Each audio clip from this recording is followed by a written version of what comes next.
one more group. Man, this has felt long. It really has. We started at 122. We are finishing on 128. You sure about that one? No, It's we're 129. finishing on 129. This is episode Yeah. 129. Goodness. Yeah, so it's 7 episodes, but it's like 5 hours of prep per episode. Yeah. And we've done Actually, we did it's eight everything in episodes. 2 weeks. Yeah, it's 8 episodes. It's not seven. So we put like 40, we put a full work week of prepping for these episodes into this. Probably Um, something like that. Yeah. yeah, that's pretty crazy. What's up, everybody? Welcome back to another episode of the Designated Players Podcast. It is, as we have confirmed, episode 129, World Cup Group H preview and predictions. We've got Portugal, we've got South Korea, we've got Ghana, and we've got Uruguay. This is going to be a fun one. Cristiano Ronaldo, Oh boy. Oh boy. Here we go. Puis Parez, and Parwin Punez. It's gonna be fun. We get a lot of people upset today. It's gonna be great. Oh boy. Um, again, if you haven't seen one of the 8 other episodes we've done, or 7 other episodes we've done of this, make sure you go check them out. So you know exactly what we're doing. It's not very difficult. We're previewing each team. We're predicting how the group's going to end. I'm yelling at Connor. Connor's being wrong. It's the same thing every week. And like every week, we're going to ask Connor, what type of scarf you got? Scarf of the week. There's no rhyme or reason to this scarf. This was just what happened to be grabbed. It's Atlanta. Ew. We are the A. Is it because that Orlando has more players in this group than Atlanta does? Are you referencing Facundo Torres? It might be. That's all right. We have the same number of guys that are going to start. Yikes. That makes my starting 11 look funny. Yeah, it should. um, What do you got? I have two today. One will be broken out as we get to one of our teams. The other one, only because I don't think I've shown this one yet. I got it, and I don't think I ever had a reason to show it. So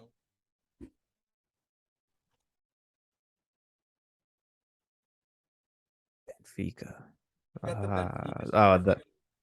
yeah. Considering we're talking about Portugal, that makes Yeah. sense. So we got the Portugal team here. I mean, they haven't brought a ton of people, but I think they got a Benfica player in there, don't they? It's got to be one. Yeah. Let me double check before we move on. But um, so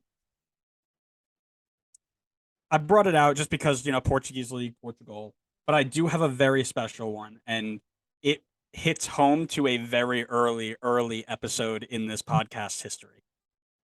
Oh boy.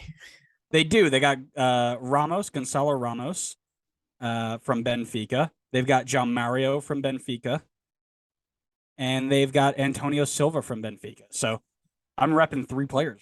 There you go. Go me. Um, shall we jump into it? Yeah, let's go for it.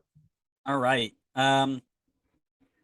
The Portuguese team has a player much like Messi. I call him the Escote, the second greatest player of all time. He's going for his last chance at World Cup glory. That'd be Cristiano Ronaldo, by the way. They are the 9th-ranked team in the world. Their 8th finals appearance, which feels weird that they're only in their 8th finals appearance. But we move. Looking to make it to the final game for the first time ever. They've yet to make it past the 3rd-place game, which was 1966. They weren't able to top Serbia in their World Cup group, again, with Ireland, Luxembourg, and Azerbaijan. Would you believe that? They did qualify for the runoff between Turkey, and then they beat North Macedonia as well. Fernando Santos leads this team of superstars into what can definitely be described as a very sneaky, tough group. Can they go all the way? That is the question. The question for you, though, not that one. I have one for you, is what's their last couple games looking like? So, Nations League for them in the last 5 games looked like a 4-0 win against 15th ranked Switzerland, a 2-0 win against 35th ranked Czech Republic, a 1-0 loss against Switzerland, a 4-0 win against the Czech Republic, and then a 1-0 loss against 7th ranked Spain. So overall pretty good. When they win very cleanly. But they do have a couple of losses in there, so they're susceptible. That is true. That is true. Let's talk some goal scorers, of course. Diogo Dallo, Bruno Fernandes, Diogo Jota, Guedes, Cancelo has 2, Pinaldo has 2, Horta has 1. Remember Horta? LAFC legend. Is that the same Uh, Horta? I don't know if it's him or his brother. I think it's his brother, but Okay. and Carvalho all have 1. So they are getting goals. It's just a matter of getting them against the right teams. My first key player, Cristiano Ronaldo. I don't know if you ever heard of him. No, I've only heard of Pistriano Pinaldo. Correct. Good answer. You're learning. Yeah, if you don't know about this guy, why are you listening to us speak? You don't Yeah, honestly, like just stop listening and go do some research really quick. don't even do that. Just stop. Like if you don't know at this point who he is, go watch cricket or something. Like Yeah, I think you're on the wrong podcast. I don't gatekeep football, but I'm gatekeeping this one. You're out. That's a fair Um, gatekeep. yeah. Um, the argument between the best player of the world is held between him and Lionel Messi. So if you don't know who he is, it's an issue. He's not in the best form right now at Man United, but his history kind of speaks for itself. He's got 117 goals in 191 games for Portugal, and a staggering, and I mean staggering, 701 goals in 949 games at the club level. 701.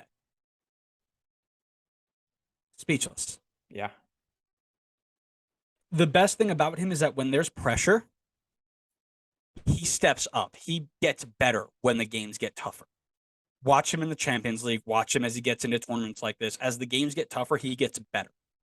Not many people can say that. So, I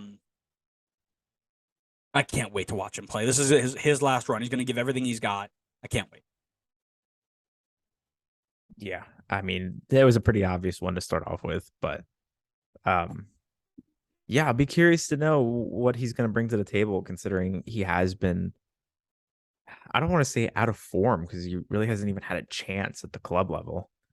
But I guess I'll just say like out of match form Right. coming into this. So I'm very curious to see if that plays any impact at all. But yeah, obviously we know what he can bring to the table. Next guy I've got on my list. If Cristiano Ronaldo is Batman, this is his Robin. It's Bernardo Silva, currently playing for Man City.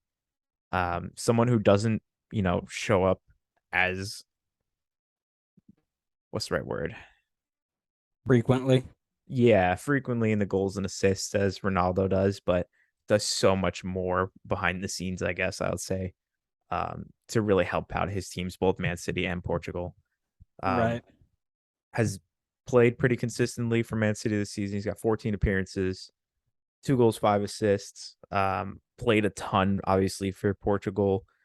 Played 9 World Cup qualifying games, 6 in the Nations League, and has played pretty consistently strong in both. He's got 3 assists in both of those competitions.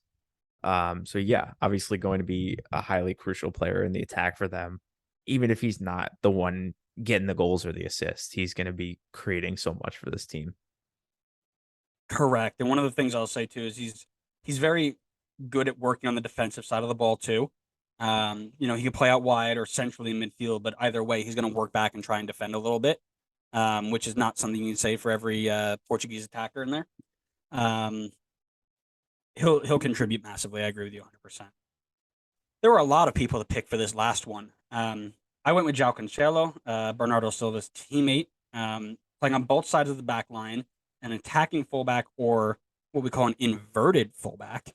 My buddy doesn't believe in that, but inverted fullbacks are a real thing, and he doesn't like it, but he's wrong.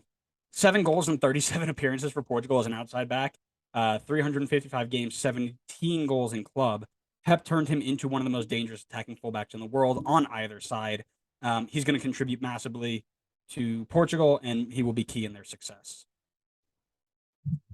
Yeah, I've gone for the other Man City teammate, Ruben Diaz here. Um, I think he's become a stalwart ever since moving over to Man City. He's become widely known as one of the best center backs in the world. Um, and I don't think that's any different here for Portugal as well. Um, Pretty decent season so far for City. He's got 4 clean sheets in 12 appearances. Had 3 clean sheets in World Cup qualifying. Also got one in the Nations League as well. But I'm sure many who are listening know what he brings to the table. He's a tough, aggressive defender. He's a very good defender as well, though.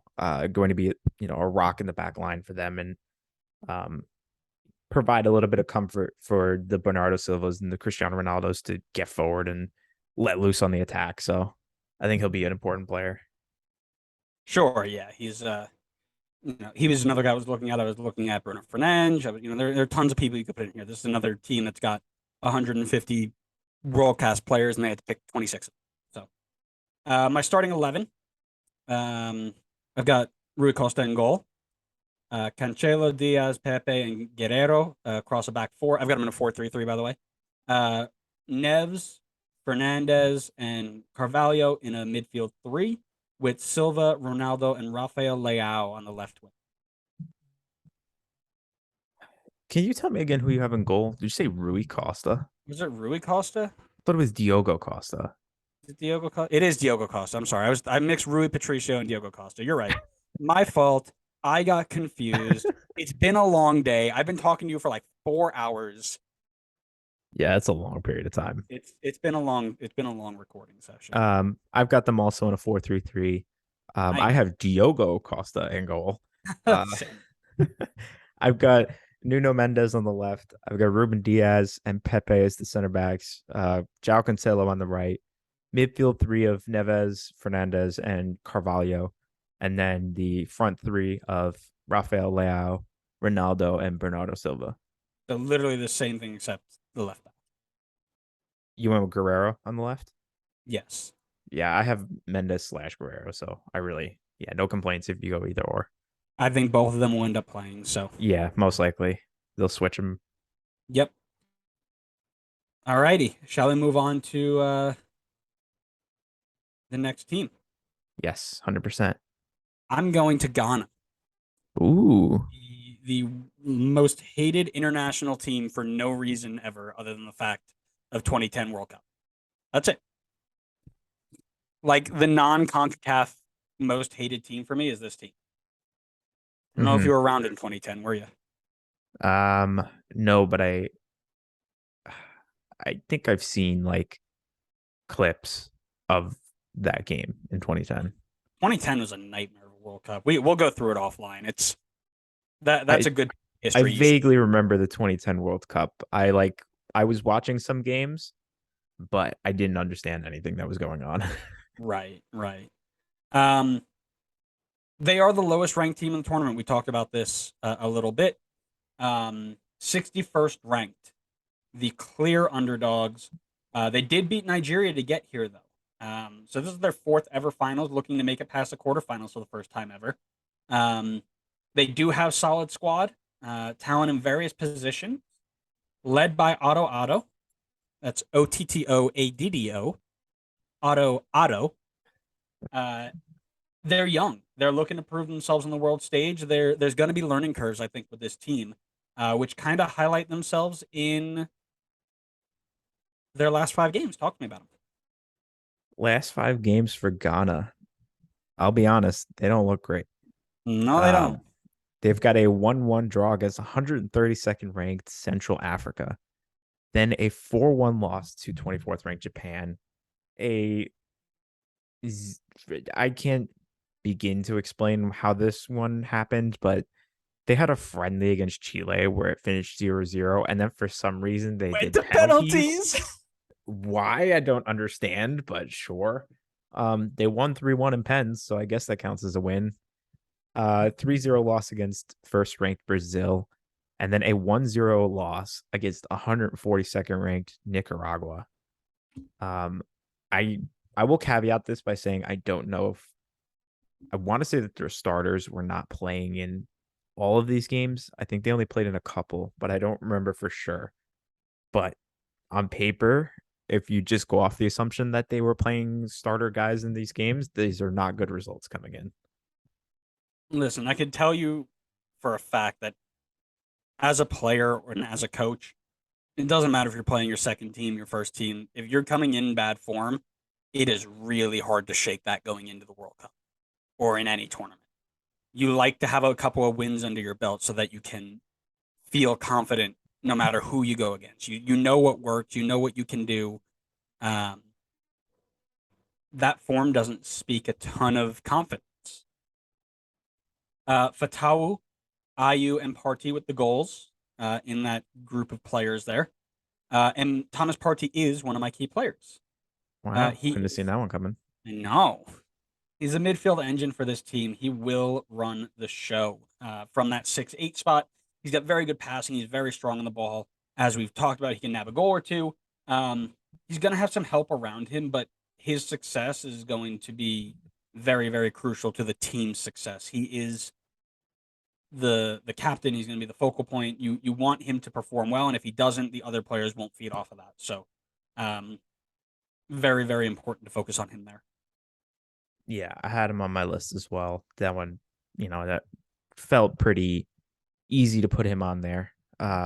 Next one on my list, he's the new boy for the Ghana team, Iñaki Williams. Ooh. Obviously, I would think if you followed the sport enough, you've probably heard of Iñaki Williams, or if you've played FIFA because he's incredibly pacey. Just recently switched to the Ghanaian national team, and was selected to play for them in the World Cup. I believe, actually, I'll double check that now, but I don't believe he's made an appearance for them yet. He has. He has. Okay. Yes. Oh, I think yes, he's he got. has. He played in a couple friendlies. Yes. Um, but this will be his first real competition with the Ghanaian national team. And it'll be interesting to see how he transitions into the team, considering he only does have 2 games under his belt in terms of like getting any chemistry. Reminds me a lot of looking at the couple of key guys in Morocco as well. But Iñaki Williams has incredible loads of experience at the club level, 286 matches played for Bilbao. Um, he's pacey. He's pretty athletic. He knows how to finish goals. He's got 59 goals in his career. Will certainly be a big plus for the Ghanaian national team. One that, I think people obviously didn't really consider when going into like World Cup qualifying. So it's just an added plus for them. It should make them only stronger, but still have to consider like, are there going to be issues with like getting chemistry and learning how to play with the team? But still, Sure. regardless, he'll be strong. Yeah. I actually have a note here that says if you ever played FIFA Ultimate Team for like 15 minutes, you know who this guy is. Well, Um, not to mention too, he has not missed a game since the 2015-2016 season. yeah, he plays every game. Um, Incredible endurance. that speed behind the line is going to allow a lot more space for the players directly underneath him. So as he stretches that line, you're going to create space in the midfield for those guys to play. That could give them a little bit more creativity. But he will need to nab a few goals if Ghana want any chance of moving on here. Nationalization of players seems to be a theme here because my other key player is another nationalized player, this time from England. His name is Tariq Lamptey, and he was one of the most promising players in the English system, and he was very impressive at Brighton. Right now, he's coming off the bench for them, but we know that from the year beforehand, he gets stuck into tackles, he gets into the attack, he serves good balls. He'll definitely fit into the team well, and it could be a very big break for him this year if he performs very well. So something to keep an eye on for sure is his performance um, in this tournament. Yeah, what can you say? Chelsea makes the world takes. Stop it. Just another Chelsea man on the list. Last one on my list is Mohamed Kudu, plays for Ajax, attacking midfielder, I believe. He's got 5 goals and 14 appearances for Ajax this season. Did not feature for the team in AFCON, but played in 6 games for World Cup qualifying for Ghana. Got 1 goal in those 6 appearances. I think he's a young up and coming star for them. considering he is playing at Ajax, who, not necessarily playing at the same level of Ajax as we've expected over the last couple of years, but to make 14 appearances for a team that is one of the better teams in Europe is definitely really promising. And that's a team that knows how to turn out good young talent. So will be really interesting to see what he can provide for this team. And um, even if things don't go super well for him this time by, I know he'll be in and around the team for a few more World Cups to come because you know, he's still so young. He's got plenty of time to develop and turn into a really like key star for this team. And I think he has that potential. So he's one that I'll be watching in this one. I think could have a pretty big impact for them. Yeah, one of the things I would say is this might be a bad World Cup for them. Just putting it straight out there, but they're being set up for a very, very good um, future. I mean, they've got 22, 20, 21, 23, 18, 21, 22-year-old in the attack. Their defense 22, 24, 22, 23, 23. I mean, they've got the potential that's there. So this will be a good learning curve for them, but it may go poorly. Yeah, How, I agree. how do you have the starting 11? I've got them in a 4-2-3-1. I've got Walcott in goal. From left to right, I've got um, Mensa, Salisu, Amarty, and Lamptey. The two midfielders in front of them, I've got Party and Baba. The three attackers in front of them, I've got Sulemana on the left, Kudu in the middle, and Jordan Ayew on the right. And then I've got Iñaki Williams up top. So very similar for us. Just the back line has a little bit of tweaking. Um, I've got a Fori in goal in a 4-3-3. Again, as we've spoken about, 4-3-3, 4-2-3-1, basically the same thing. So I've got a Fori in goal with Baba Rahman on the left back,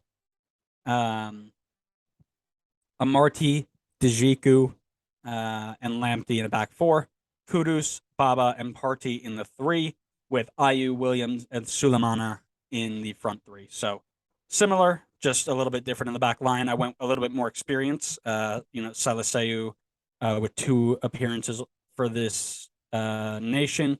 Wolacott 11, where Afori has 25, and Dejiku has 18. Then you've got, I think, I put Baba Rahman, who's got 46. You went Mensa, who had 12. So I just want a little bit more experience there. Sure. Shall we move on? Yeah. Uruguay. This is The a fun third, team. they are, aren't they? The third place finishers in CONMEBOL into their 14th finals ever in search of their third winner's medal. First 1950, to be fair. Former Inter Miami head coach Diego Alonso leads this team, which is a mix of youth talent and experience.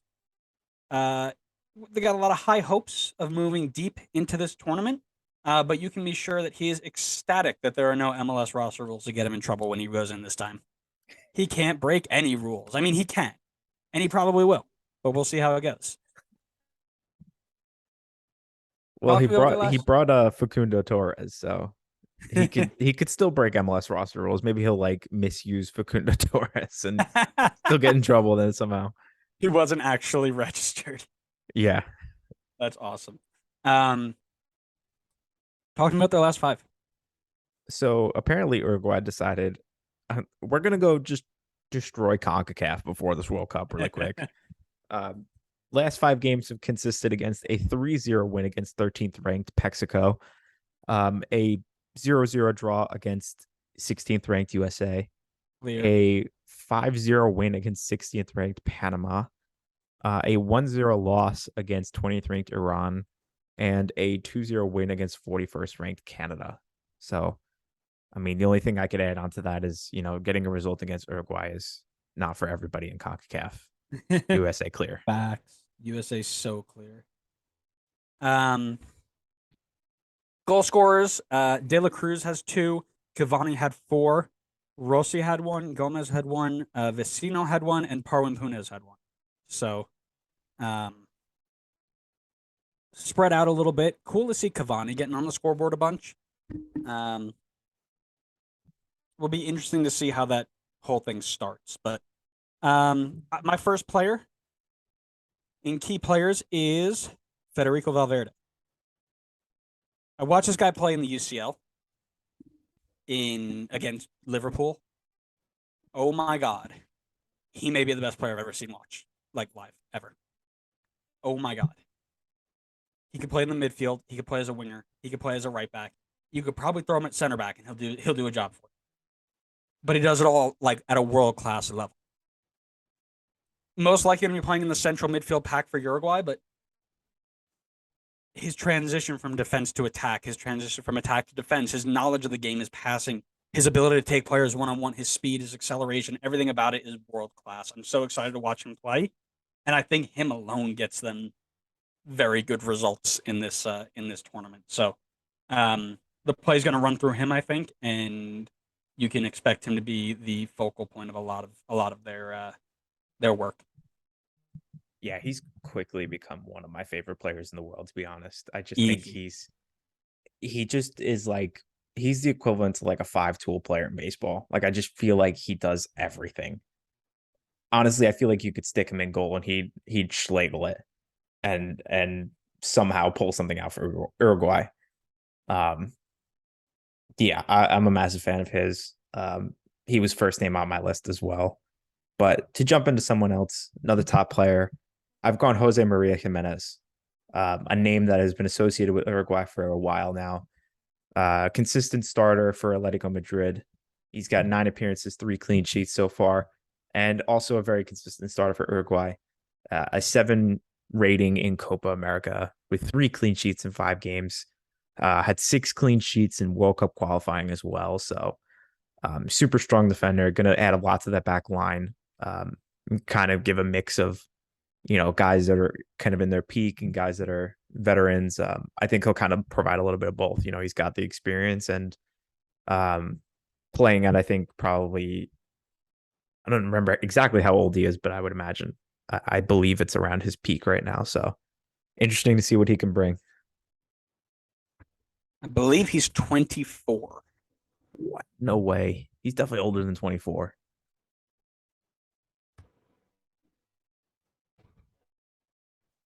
24. What? He is He's 24. 27. Federico Valverde? I'm talking about Jose Maria Jimenez. Oh, yes. Yeah, I stopped listening to you after you stopped talking about Yeah, I things can I want to tell. talk I can about. tell. You just completely ignored everything I said. No, so in honesty, I was only like highlighting in my notes Valverde. So when you started talking, I switched back on. I'm like, oh, we're still talking about Valverde.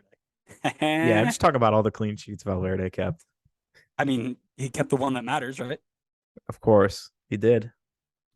Um, my next one's Luis Suarez. You can't deny his ability. He is a bit older, 35 now. Um, he is most well known among all things for his illegal heroics against Ghana in 2010.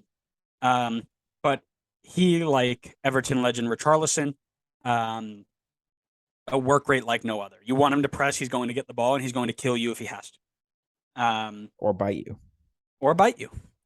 When he's giving good service, he makes defenders regret ever picking the sport as a profession. Like they want to quit.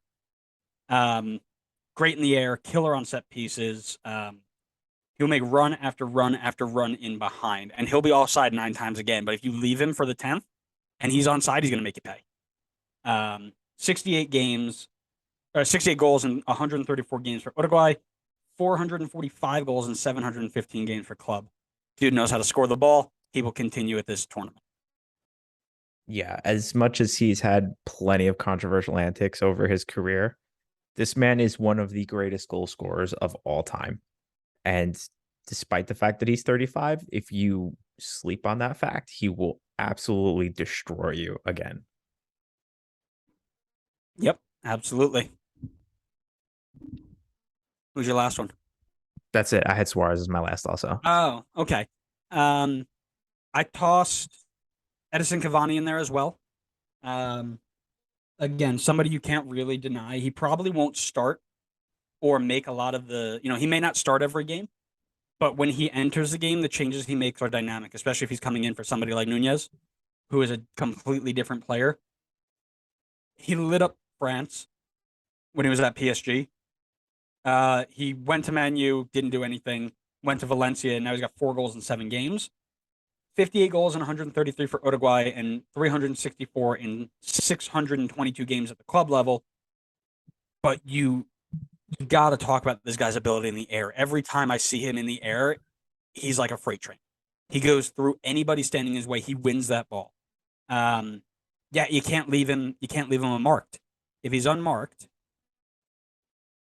he's going to make you pay, especially on services into the box. And there are players in this team that can serve the ball very, very well. Teams are going to be in trouble if they can't find him, and his movement in the box is fantastic. So,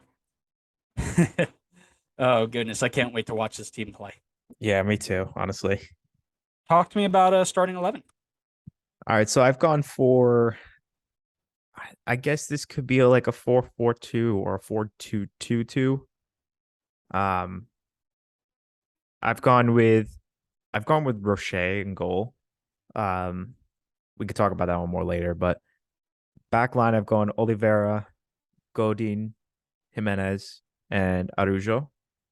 Then I've gone Valverde and Betancourt ahead of them. On the left, I've got De Arrascaeta, and then on the right, I've got Pelistri. And then up top, I've got Suarez and Nunez, or swap out Nunez for Cavani. But I think Nunez will start. I do too. You don't take somebody who just got bought for $81 million and sit him on the bench. I've got a 4-4-2 as well, but I kept it a little more condensed, a little more central midfield focused.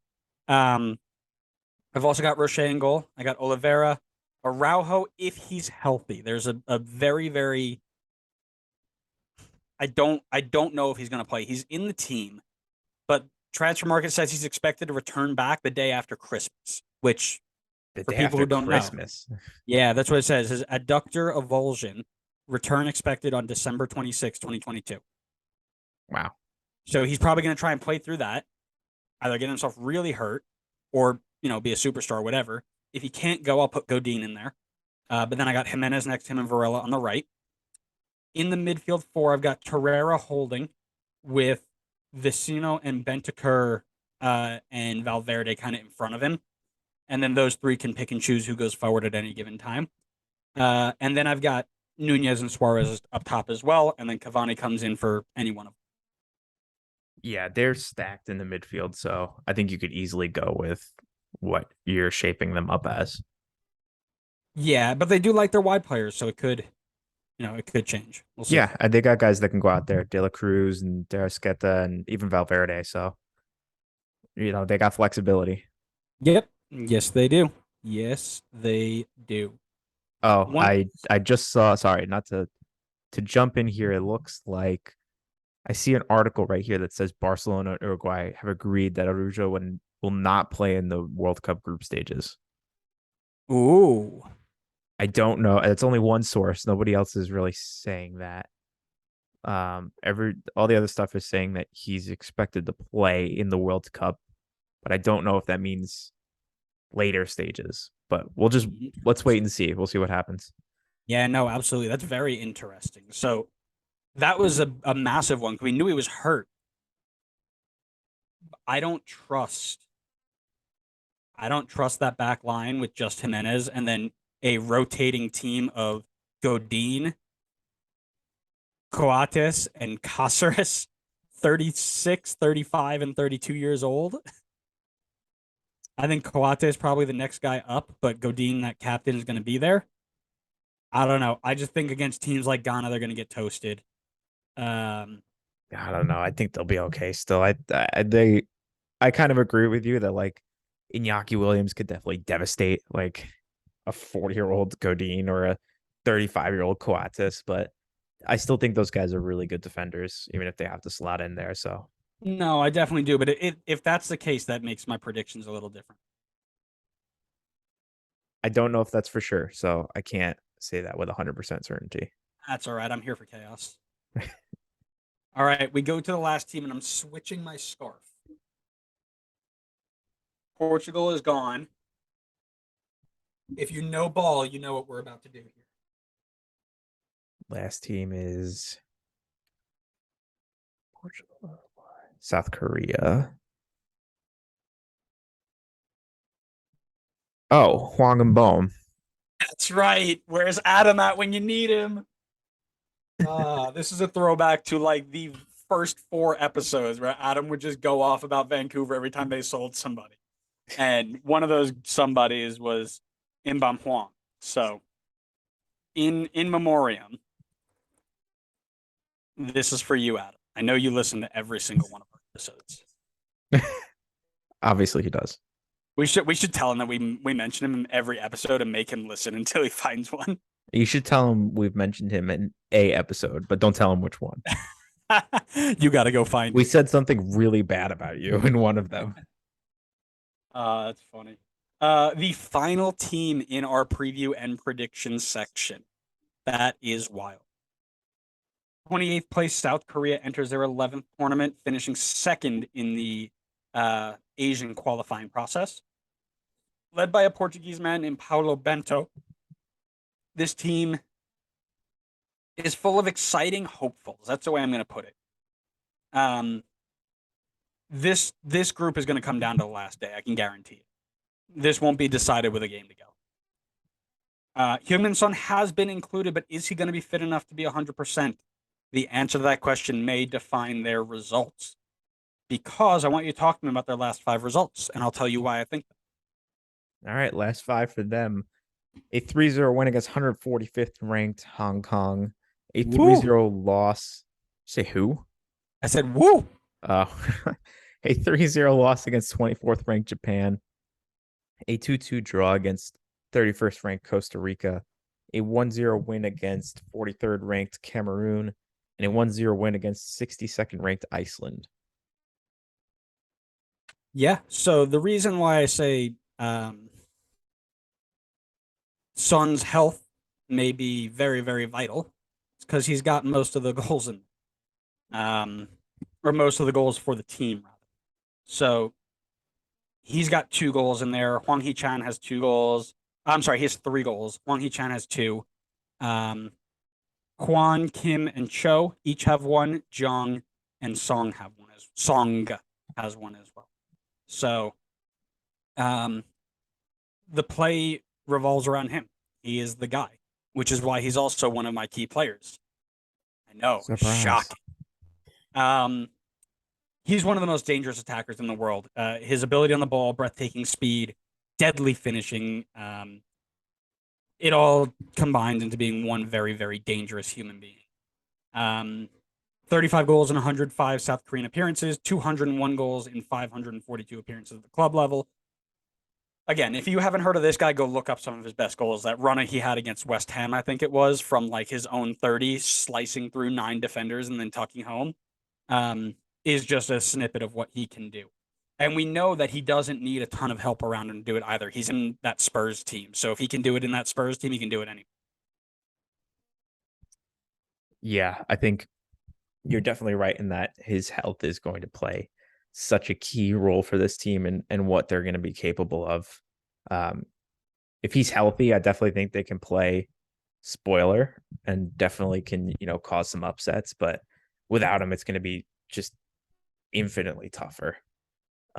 He was first name on my top players list as well. But another one I've got on here is Hwang Hee-chan for Wolves. Hasn't really done a ton on the club level this season. He's got 11 appearances and only 1 assist. I want to say a lot of those appearances are sub appearances as well. But for Korea, he has done pretty solid job for them. He's got 3 goals and 4 assists in 13 World Cup qualifying games. 2 goals in 4 friendlies that he participated in, a goal against Chile and a goal against Costa Rica as well. To me, he's like the next best option in the attack if Son is out. But I don't think he's at Son's level. I think that's kind of obvious. And he'll definitely need Son to, be healthy and helping out if Korea really are going to try to make a run and get out of this definitely tough group. But if Son is healthy, I think he'll be good in terms of being able to support him. And while Son's taking up a lot of the attention, being able to find that space and make teams pay if they focus too much on one person. So he's on my list as well. Yep, I had him too. Like I said, I put a note here that he's the strike partner or he's the straight up replacement if Son isn't fit. He's going to need to be perfect if Son is unfit, or even if he's less than 100%. He needs to be able to contribute. So definitely one to watch for sure. My last one is Kim Min Jae. He is a Napoli center back. Broke onto the scene this year and has appeared 14 times for Napoli and has 2 goals. He also has 3 goals for his country, which indicates that he is quite a menace on set pieces. So somebody to watch for corner kicks, free kicks, all that good stuff. Where was I? Oh, he's great in possession when building out of the back. Napoli, very good possession team, likes to keep the ball. So if they look to play that way, he can do that. He's strong and a reliable defender. He's going to need to be on top of his game. He's got a lot of good attackers coming at him. Something he's going to have to watch. Yep, he was the last one on my list as well. Nice. Go team. Go team. Give me your starting 11. All right, sure. So I've got them in what I believe is like a 4-2-2-2. I don't think it's a 4-4-2. I think the two on the wings are a bit more forward, so I'll call it a 4-2-2-2. I've got Kim Sung-gyu in goal. From left to right, I've got Kim Jin-soo, Kim Young-gwan, Kim Min-jae, Kim Moon-hwan. And then the midfield 2 in front of them, I've got Jung Woo-young, Hwang In-beom. The 2, I guess, attacking midfielders in front of them, I've got Hwang Hee-chan, and I've got Lee Jae-sung, or I've got Lee Kang-in, either one on the right side. And then up top, I've got Hwang Wee-jo or Sun Hyun-min. I've noticed that they played Hwang Hee-chan as more of like a winger, it seemed like, on the Korean team. And then they played Sun as a striker. It kind of feels flipped from their club teams, but considering that's kind of what they went with more often, that's what I went with as well. Who were your strikers? I'm sorry. Can you repeat that? It was Sun Hyun-min, obviously, and then Hwang Wee-jo. Got it. Okay, I found him. All right, so I went 4-2-3-1 with the same back five, and the 2 in front of them. So let's see if I can read this here. Kim Sung-ju, then Kim Jin-soo, Kim Young-gwan, Kim Min-jae, and then at the right back spot I had Kim Moon-hwan. Then in front of them I got Jung and Hwang In-beom. Then in front of them I've got Kwon. Where'd he go? Kwang Chang-hoon, Lee Jae-sung, and I've got Na Sang-ho on the outside there. And then up top I got Son on his own or Hwang Hee-chan. So similar but different. Yeah, it seems like the attack we kind of had a few differences there, but everything else we seem to have the same. Yep. All right. Is Kim Moon Hwan? Is that the guy that was at LAFC? You know what? I think it is, right? It might be. I don't know if you have that up right now. It is. It is. Good eye, Connor. I forgot what about can I that. say? I know ball. Man knows ball. He had 1 appearance in MLS this year. He had an appearance in MLS this year. Yeah. He played against Inter Miami for 11 minutes. Nice. I'm sorry, no, for 79 minutes and got a yellow card. Nice. And then he was sold. Pretty cool. Yeah. All right. All right, predictions? Give me your predictions 4-1. This is the last time ever, so don't get them wrong. All right. I have got Before you go, you have to wait 4 years to make these predictions again. No pressure, just don't get them wrong. Okay. I've got Ghana at 4. Definitely agree with you on them being up and coming, and there's definitely some good potential for them, but I just don't think it's quite there yet for this World Cup. And I think they got a tough group here. I think even South Korea is a team that, when healthy, is competitive to get out of this group. So they definitely have a big uphill battle to fight, and I just don't think they have the players to do it right now. Third, I've got South Korea. Like I said, I think that this team fully healthy can compete and can definitely cause the upset to get out of this group. I think they did it in the last World Cup, as long as I'm remembering correctly. They did get out of their group, knocking Germany out, if I remember that correctly.